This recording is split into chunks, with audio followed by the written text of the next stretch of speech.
Inilah bermulanya perjalanan ilmu generasi masa depan di kampus Kolej Universiti Yayasan Pelajaran Johor yang tenang dan kondusif.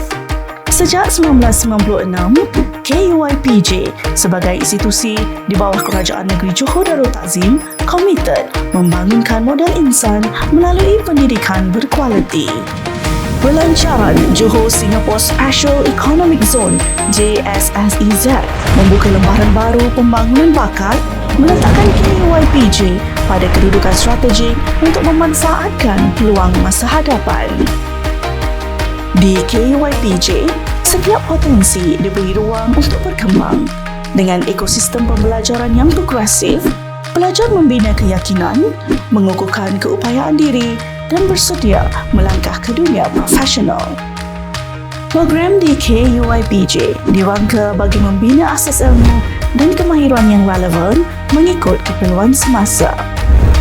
Dengan sokongan rakan industri, graduan dipersiapkan untuk melangkah yakin ke dunia kerjaya. Pembelajaran di KUIPJ diterajui pencara berpengalaman dengan pendekatan praktikal, memastikan pelajar menguasai kemahiran yang diperlukan industri. Kehidupan pelajar di KUIPJ diperkaya dengan pelbagai aktiviti bermakna yang membina keyakinan diri, mengasah bakat dan membentuk individu yang seimbang.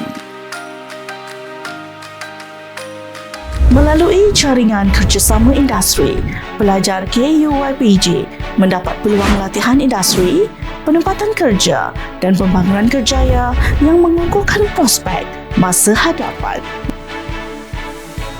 KUIPJ turut menyediakan pelbagai bantuan kewangan dan skim pembiayaan dengan pasukan sokongan yang sentiasa bersedia membimbing pelajar.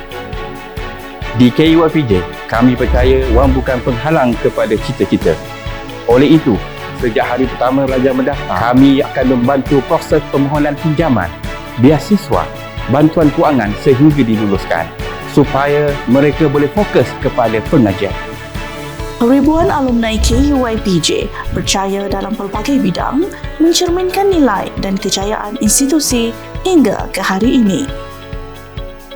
Saya kini merupakan seorang pelukis pelan di MNR Architects. KUIPJ menawarkan saya peluang belajar apa yang saya minat, iaitu diploma seni bina. Hasil daripada pembelajaran, saya dapat guna pakai setiap perkara yang mereka ajarkan kepada saya daripada segi teori dan juga teknikalnya. Graduate college ini telah mendapat tempat daripada pelbagai firm. Kami dapat menyumbang kepada kemajuan negeri Johor. InsyaAllah semuanya dipermudahkan. Do the thing that scares you. KUIPJ akan terus melangkah membina generasi mahasiswa Johor selaras aspirasi negeri memperkasa pendidikan ke tahap global. Di sinilah bakat diasuh, potensi dikilau dan impian dibentuk. Kolej Universiti Yayasan Pelajaran Johor membina generasi masa depan.